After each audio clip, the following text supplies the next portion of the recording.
Alright, welcome back to Whence Came You, a Freemasonic podcast featuring research papers and discussions related to Freemasonry. I'm your host, Brother Robert Johnson. This is episode 127. Today we have a guest, Brother Brian Kannard, and he is the author of Steinbeck, Citizen Spy, and the owner of Grave Distractions Publishing Company. It's a great interview, and I can say if you were one of those people who loved the conspiracy segments that we used to do, which we now do only on the Winding Stairs podcast, then you will love this interview. Before we get into that, I want to quickly mention that I have a couple of new sections on the website, wcypodcast.com, one of which is the presentation schedule. I don't do a whole lot of presentations, but when I do, they will be listed here. I am not a historian or an expert in any particular field, but I do compose some research on occasion, and I'll do presentations. So, this year, my presentation is about Freemasonry in colonial America and the taverns that we started in. If this interests you, then you can check the schedule out there and you can see when and where they will be. And if it sounds like something that you want for your lodge, just shoot me an email. I don't charge for tickets or anything, but if a lodge that I'm speaking at does, I'm sure it's for their charities or something like that. I assure you, I don't take any money for my presentations. Simply being able to spend time with brothers is my payment. So again, if you want, check that out. Again, I do work a 40-hour-a-week job as well, so if I can't do a presentation this year, I might be able to do it next year. So the second tab that we recently put up is our Support the Show tab. From here you can see all of the ways that we support the show. There are the show apps, which not only let you stream the show, but also download additional bonus content like Masonic wallpapers and the papers that we read on the show via PDF. Another way which is popular is through our affiliate with freemasonryart.com. If you go to freemasonryart.com and you pick up any number of things, whether it's an awesome Masonically themed print or the new contemporary lambskin apron that Juan is offering, you can use the promo code WCY and you will get 10% off, as well as a little bit comes back to this show to fund us. If you don't know, freemasonryart.com is run by the host and producer of the Winding Stairs podcast, Brother Juan Sepulveda. He is a fine artist, and that is his job. It is his main source of income. He is a professional artist. He has gallery viewings, etc. I have to say that I have some of Brother Juan's art hanging in my office, and so does Brother Brian Shimian from the Midnight Freemasons. In fact, Brother Brian has the whole set. So check it out. No special links, just go over to www.freemasonryart.com, and when you check out, use code WCY, and that's it. You get a deal, you support the show, and you're going to get something made by a brother for a brother. Of course, our other affiliate is through Onnit Labs, so onnit.com. You click through the links on the WCYpodcast.com under the Support the Show tab. Pick any number of the quality healthy living products. These aren't late-night infomercial pills claiming to take off all of your unwanted pounds. These are supplements that are healthy and assist you in doing the work. I use a few of the products myself, like Alpha Brain, which basically is a vitamin for your brain. It gives me the focus that I might get from, say, maybe a few espressos, only without the caffeine, without the jitters, etc. Everything that they offer is all natural. Another product they make that I love is Hemp Force Protein. I know you hear the word hemp and you might be thinking something else, but I assure you there is no THC in Hemp Force Protein. It's simply a high-grade, slow-burning protein source that tastes great. It's all natural, there's no GMOs, and I think something like 95% of everything that Onnit makes is certified vegan. So if you're a vegan, or maybe you just rarely eat meat like me, you're covered. You click through those links, and when you check out, use promo code WCY. And again, that's 10% off as well there. And a little portion comes back to the show, keeps the lights on. Of course, there are other ways of supporting the show as well, one of which being a direct donation through PayPal. And on that note, I have to thank a few brothers, most recently, Brother Stephen Queensberry and Brother Derek. Thanks, fellas, for your donations. So where does the money that we raise go? It always goes into this show. What does that mean? Well, it pays for the hosting costs and the production of the show apps. It pays for the equipment and upgrades, etc. In fact, in case you didn't see it, I announced a few days back that I invested some of the donation into a new mixing board for the show's production. Quality has always been huge on my list of important things for this show. That's why I record the show in stereo and at the highest bit rate I can. One of the things, though, that has always bothered me was the telephone interviews. No matter what I did, I couldn't get them to sound as good as I wanted. This new mixer will allow us to bring that quality much higher, and that is where you will notice the change. I wasn't able to use it for the interview on today's show, but rest assured, This is the tool we will use from now on out. Also, the mixer will allow for multiple person guests, like roundtable discussion. I think you guys will all approve when you hear the difference. Well, I'm done yammering on. Here is the interview with Brother Brian Kannard.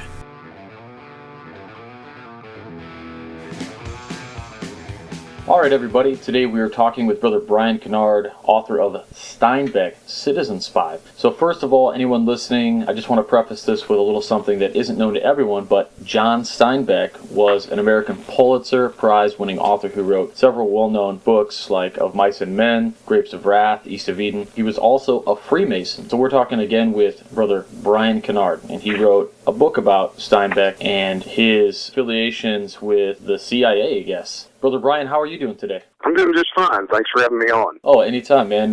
When I got email and I heard about your book, I was really interested because a lot of the guys that listen to the show are very into the conspiracy side of things, and we used to do a segment called Masonic Conspiracies. I actually stopped doing the segment because I'm doing it for another Masonic program that's on, and I didn't want to kind of double them up, but I've got some emails from people wondering where are the conspiracies and stuff, but even though this isn't really a conspiracy because you've got like ample proof, but it's still very interesting. But I did want to just say thanks for spending some time. I know I was a little bit behind this morning. Anybody listening, I was supposed to call Brian at about 11. It's about 11:30 now, so I'm a little half hour behind, but thanks again for being understanding about that. Oh, not a problem. Before we jump right into the book, can you tell us a little bit about your story, your lodge, and what kind of led you into writing? And you're also a publishing company, so... Sure. I'm a member of Doric Lodge number 732 in Nashville, Tennessee. Also a 32nd degree Scottish Rite Mason. And my story is a little bit unusual. I ran small businesses and corporate businesses for years and was with the same company for 11 years. And 4 years ago, I decided that was not what I wanted to do with my life anymore. So I had a nice little discussion with my wife and realized how miserable I was. And she said, why don't you just quit? And I never thought about that. Right. Just quit. I said, well, what would I do? She said, well, what do you want to do? And, nobody's asked me that since high school or college. What do I want to be when I grow up? And I had been working on my first book, Skullduggery, 45 True Tales of Disturbing the Dead. And I said, well, I guess I want to finish writing that and see where that leads. She said, well, do it. So about a month later, I quit a rather lucrative job and finished my first book and realized that I had the skill set to do all the functions of publishing for it. So after I published that, I thought, well, what am I going to do next? And I thought, well, I can do the exact same thing that I did for myself for other folks and open up Grave Distractions Publications. And 60 books and 20 some odd authors later, we're a thriving little publishing house, and we do everything from, we have one Masonic title out there called Walking with the Widow Sun by wife of a past master of Center Star Lodge here in Nashville, to a guest on Ancient Aliens, who's also a brother, Reverend Michael Carter, his book Alien Scriptures, to the world's authority on the Dead Sea Scrolls, Dr. Robert Eisenman. We have reprinted just about all of his catalog at this point. So it's been an interesting 4 years, and it's a lot better than working for the man, so to speak. Yeah, I think so. But my interest in Steinbeck goes back 6 or 7 years, and I knew about as much about Steinbeck as any high school, college graduate did.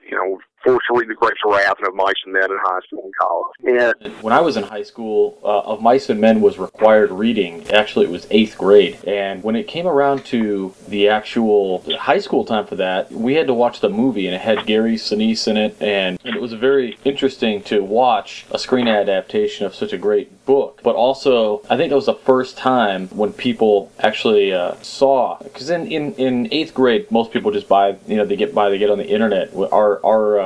My age group, I'm 32, so when I was in 8th grade, a lot of kids, we all had internet and stuff, so people would just get on there and they'd go read, the Cliff Notes. Yeah. And they wouldn't get how powerful of a story that was, but when they watched the movie, they were forced to sit there and watch it. If anybody's never read Of Mice and Men, I mean, it's it's a book that really pushes the envelope as far as social kind of attitudes in the time period it's set, and also I don't want to ruin anything, but the ending of that book is, it tears your heart apart. It does, and Steinbeck was such a great observer of humanity, and he wrote about people he knew about. For the book, I was able to interview his son, Thomas, and he talked about a number of the characters in various books that John had written that Tom had met over his life, and John had based some of those characters on. But you're right, it conveys an emotion and just this laser focus on a person's soul in his works that years later drew me back to Steinbeck. And his interest in Arthurian legend, which is something that I'm very interested in. I was in a used bookstore in Chattanooga, Tennessee, and was looking for a copy of Cannery Row, there was a movie adaptation that was done in the early 80s with Nick Nolte of that, and was looking for a copy of the book, and ran across Steinbeck's rewrite of Malory's L'Amour d'Arthur, which is called The Acts of King Arthur and His Noble Knights. I thought, wow, I didn't realize Steinbeck was interested in Malory. So I picked up a copy of that and started doing some research on Steinbeck, on and off over the years. And was very interested in how Steinbeck got to that point in his life where he was interested in Malory. And I would actually, instead of going to weekend trips to the beach or to the mountains, I would go to Stanford University's archives and look at Steinbeck original letters, or the New York Public Library's Special Collections section, where his research assistant for that project had willed his notebook and some of his research materials and letters during the time period John was writing that. And along the way, I realized that there was a lot more to John Steinbeck than just being an author. And the true aha moment was I'd known that Steinbeck was involved with the intelligence community during World War II. And I looked at Steinbeck's FBI file, which is available to anybody through the FBI's Vault website. There's hundreds of celebrities and historical figures the FBI has opened up their files to, and anybody can go online and look at that now. And I'd read it half a dozen times for content, and I thought, let me look at this one more time from the viewpoint of who's requesting information and where is this information going to. And I saw something that I'd never really paid that much attention to before, but there are a number of instances where the CIA has redacted or removed information from Steinbeck's FBI file. And I thought, why in the world would the CIA be interested in Steinbeck? Now, when he wrote The Grapes of Wrath, there was a considerable flap about that, and a lot of people thought that Steinbeck was a communist or a communist sympathizer back in the 30s and 40s. I thought, well, maybe that was why. So I started digging into other people's FBI files that might have, and the CIA might have an interest in. Take, for example, Desi Arnaz from the I Love Lucy series and Desi Lou Productions. He was a Cuban national that was involved with the Free Cuba movement after Castro came to power. So I thought, well, if anybody would be interested in his connections, it would be the CIA. There were no redactions in his file from the CIA, or for national security reasons, which there are over 20 instances in Steinbeck's FBI file of either specific CIA redactions or redactions for national security purposes. So I looked at other celebrities during the time period and could not find a single CIA redaction. I even looked at Albert Einstein's CIA file, and there are only two instances in Einstein's file, which is 1,500 pages long, and Steinbeck's is about 200 pages. And I only found two with Einstein. So what made Steinbeck so special to the CIA? Well, continued to do research and could not quite answer that question. So at the beginning of 2012, I sent a Freedom of Information Act request to the Central Intelligence Agency, basically asking them about all the information that they had on Steinbeck. And the process is kind of arduous, and every month or so I get a letter from the CIA saying, oh, we've received your request, and we've got something for you. And in August of 2012, I received two letters from the CIA. One One was in Steinbeck's own hand, written to Walter Beadle Smith, who was Director of Central Intelligence in 1952 when the letter was written, requesting service with the CIA during an upcoming trip he was planning for spending about 6 months in Europe. And Steinbeck, at this point, has offered his services to the CIA. Yes, it's there in black and white, his handwriting, confirmed by the CIA and his son Tom, that's John Steinbeck's writing on the same letterhead. I'd seen numerous other letters of his. And the other letter that was included in this package was from Walter Beadle Smith accepting Steinbeck's offer and basically saying, yes, you can be of great service by keeping your eyes and ears open. If you can take some time and visit us before your trip and definitely afterwards, we'd be greatly appreciative. So that's the smoking gun, and there's not much more proof that's needed than the Director of Central Intelligence saying, yeah, sure, work for it. And I was able to speak with an ex-CIA intelligence officer during the process of writing the book, and he was active from the Eisenhower to early Reagan administration. And I asked him specifically about Steinbeck, and he didn't know specifically anything that Steinbeck had done. However, he did tell me that, one, there were a drove of citizen spies that were used by the CIA during the 1950s to gather intelligence. And we go back in the history of the CIA very, very briefly. It was created in 1947 and grew out of the OSS that operated during World War II and gathered intelligence and did covert operations during the war. Well, the CIA was in its infancy then, and they weren't very well funded. They were trying to get their mechanisms up and running, and one of the ways they found to do that was to use people from the greatest generation, a lot of World War II veterans out there, that would travel abroad. Journalists, engineers, people in academia, and these people were called walk-ins.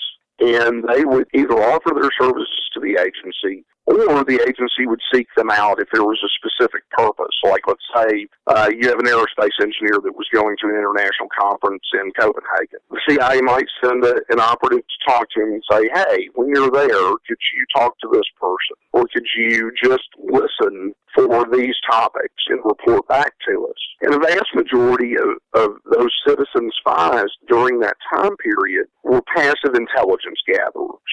And this is the category, to a certain extent, that Steinbeck fulfilled, although I believe later on he did do some more active things. And there's evidence, too, that Steinbeck's relationship with the intelligence community that began actually in 1940 and all throughout World War II, continued on from the time period of the end of the war until 1952. And I believe it even went as far as to his two trips to Russia in 1947 and 1964. Wow. So he was involved quite a long time. And it sounds, it's kind of interesting, too, the way you mentioned it, the CIA being in infancy, going to that a little bit, that people were, just offering up their services to the Central Intelligence Agency, very similar to when our United States military was initially just getting started, and you just had people coming in off the street offering to fight for the country. The Cold War is starting. People are offering their services to a fledgling starting organization in the United States. Well, and if you think about the group of people that we're talking about, somewhere between 10 to 12% of American males were in uniform during World War II. And we're talking about a group of very patriotic individuals that volunteered, for the most part, to go to war then. So their mindsets are not changing 5, 6, 7, 8 years after the end of World War II. These are the same guys that have, in some cases, very, very specialized training, and they're combat veterans in a lot of cases, too. They've been, in a number of cases, pre-vetted for security clearances during the war. So this is a group of individuals that we're talking about, and the CIA would have been foolish not to have capitalized on that. Sure, yeah, absolutely. I mean, as you said, especially if they were specially trained individuals already, why would you say no? Yeah, exactly. And one of the other things that my ex-CIA contact kind of clued me into, and I looked into this a little closer after speaking with him.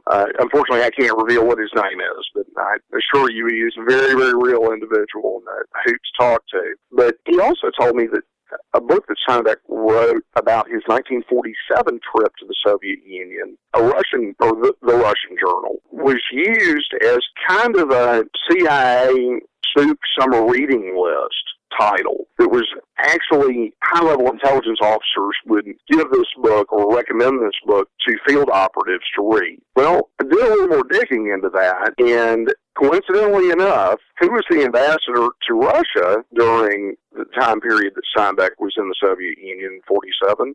But Walter Beetle Smith, the same person in 1952 that he writes to requesting service. Point. Like in my mind, you've seen those movies where people have all the photos on their office wall and they have the yarn going to every photo, connecting all these things. It's starting to happen in my brain right now. Well, and that's kind of how researching and writing the book went, because there are any number of those type connections that Steinbeck is 1 degree of separation away from the agency at any given point, or intelligence services. But if you read the Russian Journal, it almost reads like Steinbeck is trying to gather intelligence. He goes to the famous Stalingrad tractor factory where some of the most bitter fighting of World War II happened between the Russians and the Germans there. And Steinbeck mentions things like they're still melting down German tanks for steel, what type of machinery they're using, what they're producing. And Steinbeck even laments in the book that he can't get better production figures. If he writes this journal, do you think that it was actually a way, he put together a journal with very specific information, and almost the easiest and most covert way of releasing information to U.S. was to just publish a book, almost like hide it in the open? Well, and I think that was part of the reason. Steinbeck had contracted with it was the New York Herald Times to go to Russia and write a series of articles about what life inside the Soviet Union was. And remember, we're talking about 1947. The Iron Curtain has just fallen, and very, very few journalists were allowed into the interior of the Soviet Union. Journalists at that time were limited to Moscow, and they had to have special dispensation and a guide from the Soviet government to travel about. Steinbeck had a guide, but he also kind of had free reign to go where he wanted, because the Soviets thought that it would be a great propaganda coup, and Steinbeck would write how great the Soviet Union was. Well, he did just the opposite. He wrote what he saw. Right. And something that's still happening today. When people go over there, like tourists, they get treated very well. And it happened all through the 80s and 90s, too. Uh-huh. They would get treated very well so that people would say that it's great. Exactly. And what I believe happened was, and Steinbeck mentions this in the early chapters of the Russian Journal, he had dinner at the embassy with Walter Beetle Smith. And it's not too far a stretch from Smith saying, while you're traveling around, can you do us a favor? Just observe. Do what you do best, and then report back to us. And I think that's what happened. And there were a number of instances in Steinbeck's FBI file that during that time period, the CIA has redacted information. And once again, I've gotten about all out of the CIA that I'm going to get, because they won't release any information about past or present covert operations. So what we're left with is a lot of circumstantial evidence that marries up. And in speaking with his son, Thomas Steinbeck, who's an author of his own right, Thomas can't confirm or deny it because he was a young man during this time period. He was born in 44. So he's 10, 11, 12 years old while all this is going on. But he had a number of anecdotes for me, like they lived in Paris in 1954 for a few months. And every few days, somebody from the State Department would pop off an attaché case for John. And every few days, they would come and pick it back up. Thomas has no idea what that was about. They would also have a little game every Thursday. John would take Thomas and his brother out, and they would do what they call getting lost in Paris. And John would just kind of pick a random direction to go in, and they'd go somewhere. And Thomas said invariably, John would always meet somebody that he knew wherever they went. So Thomas believes that it's very likely that John was making contact with someone that was agency related and using him and his brother as a cover. Yeah, it's very strange. Anybody listening, I always talk to the guests on the show before we actually do the interview, and Brian had mentioned this little story about Paris and getting lost in Paris, and just from that alone, I said, I gotta have you on, That's just incredible. To me, when you tell these stories, maybe it's just, the creative mind going, but I understand that Steinbeck was what is, or can be described as a passive kind of intelligence gatherer, but you watch, Hollywood's going to get a hold of this. They're going to come to you, and they're going to turn it into an epic movie where Steinbeck is going to have like a handler, and he's going to be like a sniper. Well, that has been mentioned by someone. I can't talk about too many details, but it could be a possibility. I don't know. But at this point, it's difficult to get the word out because, we talked about the whole conspiracy angle earlier. Most of the mainstream media at this point has kind of shunned me in academia, too, because they think that I'm the tinfoil hat guy. And the academics out there that have reviewed the work have been very guarded about what they've said because they missed it for years.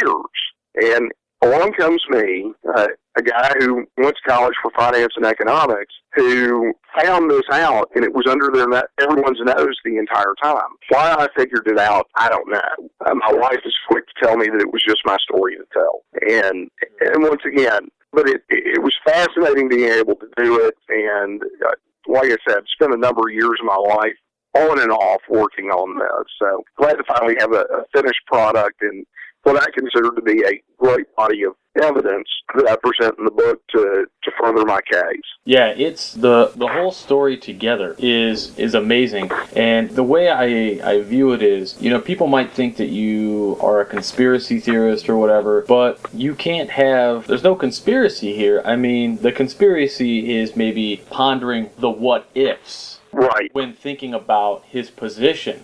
There is no conspiracy to be had when you have the document in hand, in his writing, asking, I'd like to work for the CIA as an intelligence gatherer or whatever, his involvement was. And the CIA, the director saying, sure, yeah, that'd be great. Well, I know. There, so...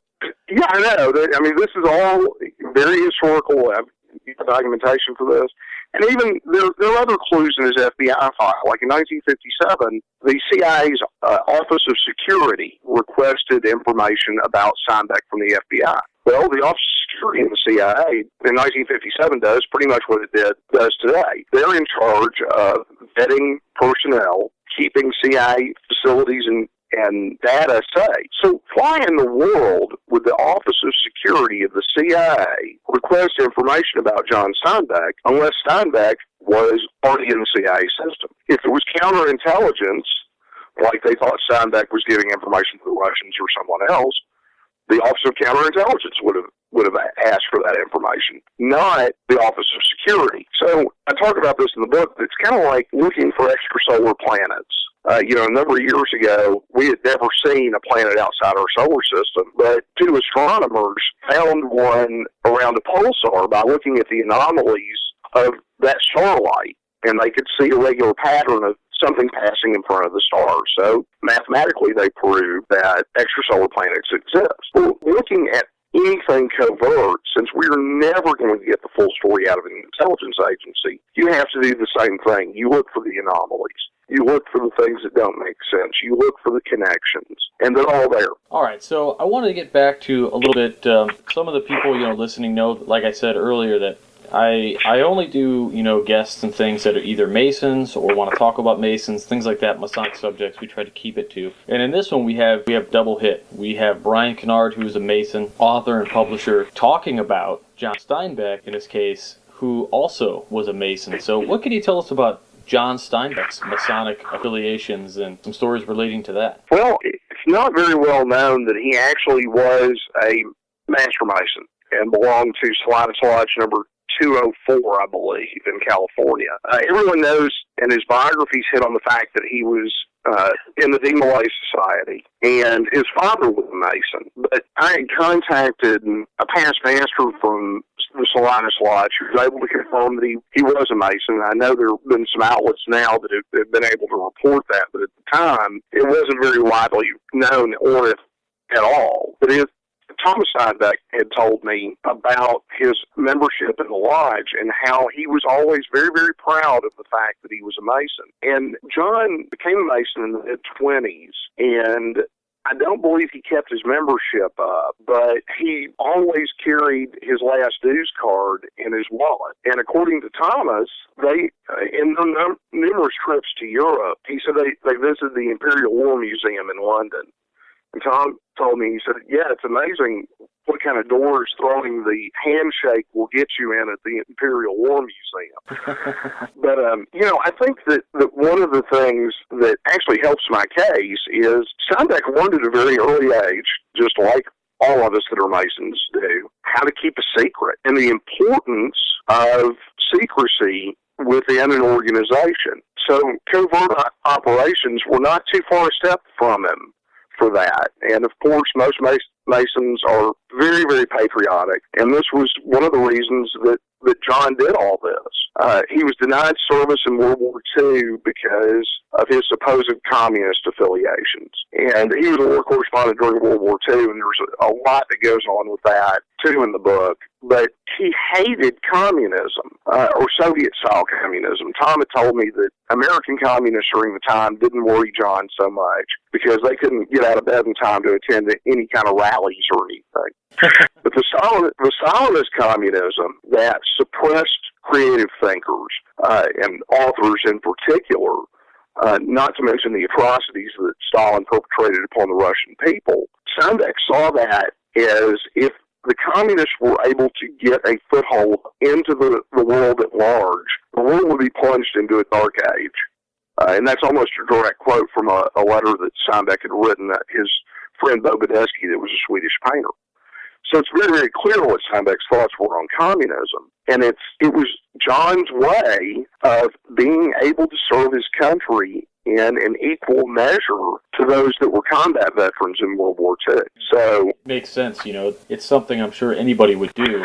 Is if you are patriotic enough and you really want to serve your country, you have to do what you can do if you've been denied service. I mean, I wasn't able to serve. I tried to enlist in different services, and I was denied for various reasons, mostly because of eyesight. I try to do everything I can for Veterans Affairs. Like, I try to promote. I have a number of friends who are representatives for organizations like USA Cares, my buddy Rob Lewis, who's also a brother, and several other people. You find a way to help the veteran cause, or at the very least to help your country out in some fashion. And it sounds like, he found his niche. Exactly. And it all goes along with the Masonic ideals of service. And once again, helping out.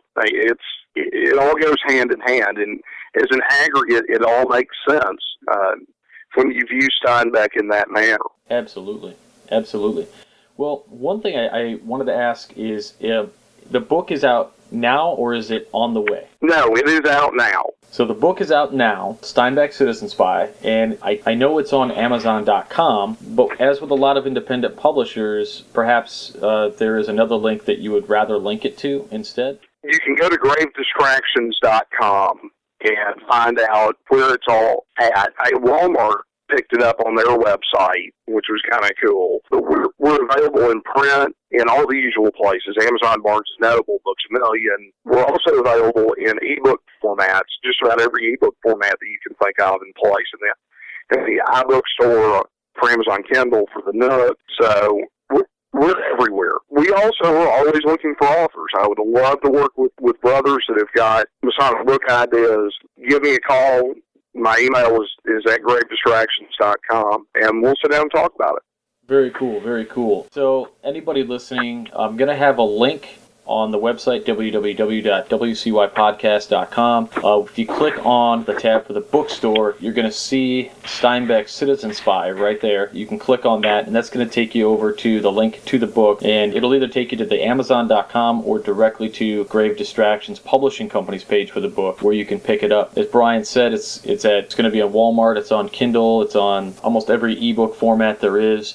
So you're going to have to go out and pick this one up. I know I'm going to. It sounds fascinating, and it's out right now. Is there a way that brothers can follow Grave Distractions on Twitter or on Facebook or anything? Oh, yeah. We're on Facebook. We have a fan page.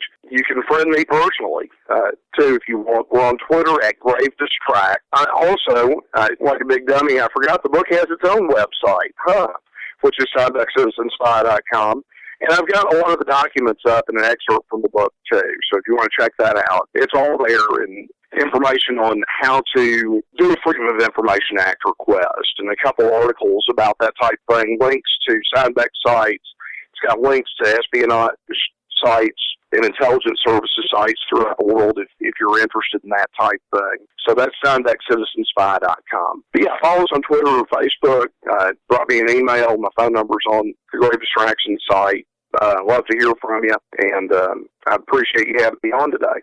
The honor's all mine, brother. I thought it was just fantastic, and I can't wait to read this book. I know everybody out there who's listening, especially the guys who asked about conspiracy stuff, and we're all going to love it. So I just want to thank you again for spending some time with us. I know you're a busy guy being a publisher and an artist. Thank you. Alright, again, you can check out all of the information to get this book via the show notes, as well as through wcypodcast.com on the bookstore. You can find everything also on gravedistractions.com and also on steinbeckcitizenspy.com as well. Okay, let's get into this week's famous Freemason. Many times I like to cover Masons who were worldwide known to everyone, but on occasion I might offer up an obscure one. This brother is well known to men in the fraternity and probably not so much to the brothers who might be listening that are not brothers yet. You never know. So I'm going to condense probably the most well-known Mason to Masons in a few paragraphs, and I hope you all don't hold it against me. It's just that there is way too much to cover in this little segment. Born December 29th, 1809, was the oldest of 6 children, born to Benjamin and Sarah Andrews Pike, brother Albert Pike. Pike was raised in a Christian home and attended an Episcopal church. Pike passed the entrance examination to Harvard College when he was 15 years old, but could not attend because he had no funds. After traveling as far west as Santa Fe, Pike settled in Arkansas, where he worked as an editor of a newspaper before being admitted to the bar. In Arkansas, he met Mary Ann Hamilton and married her on November 28, 1834. To this union were born 11 children. He was 41 years old when he applied for admission in the Western Star Lodge No. 2 in Little Rock, Arkansas.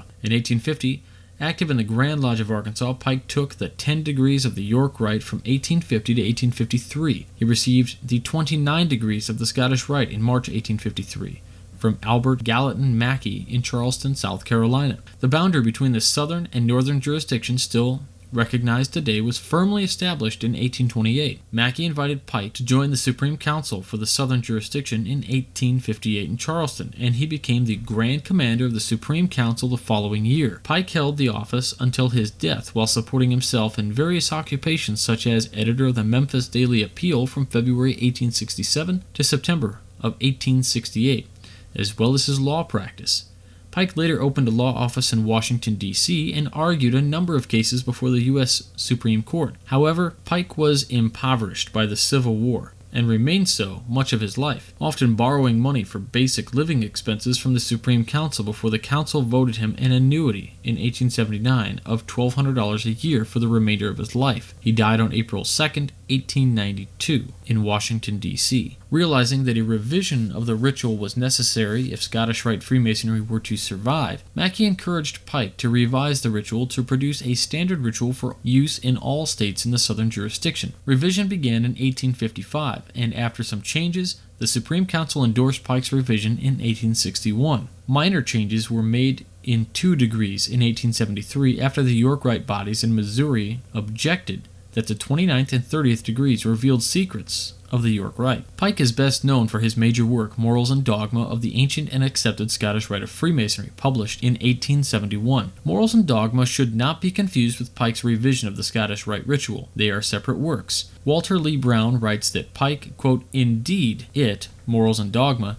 to be a supplement to that great connected system of moral, religious, and philosophical instruction that he had developed in his revision of the Scottish ritual," end quote. Morals and Dogma was traditionally given to the candidate upon his receipt of the 14th degree of the Scottish Rite. This practice was stopped in 1974. Morals and Dogma has not been given to candidates since 1974. A Bridge to Light by Rex R. Hutchins is provided to candidates today. Hutchins laments that Morals and Dogma is read by so few Masons. A Bridge to Light was written to be a bridge between the ceremonies of the degrees and their lectures in Morals and Dogma.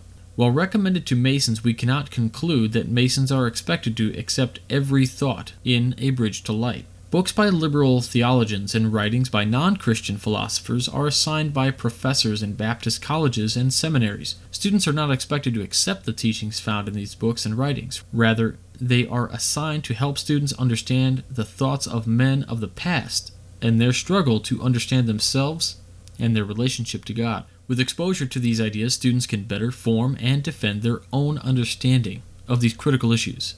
Alright, that's it for this week. Please remember to find us on Facebook and follow us on Twitter at Whence.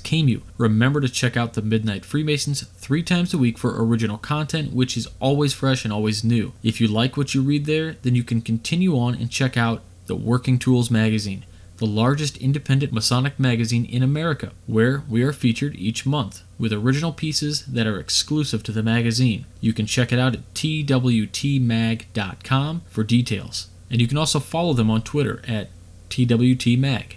And you can also follow the Midnight Freemasons on Twitter as well at Midnight Mason. And before I move on, I did want to say congratulations to Brother Aaron Gardner, who has joined us and accepted a regular contributor spot on the Midnight Freemasons. So, Brother Aaron, welcome home, and thank you for accepting the offer.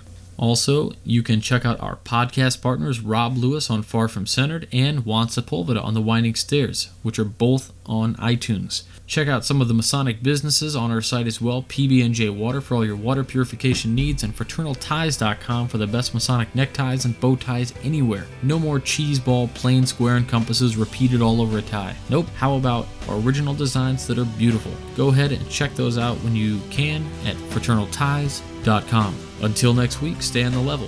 For Whence Came You, I'm Robert Johnson.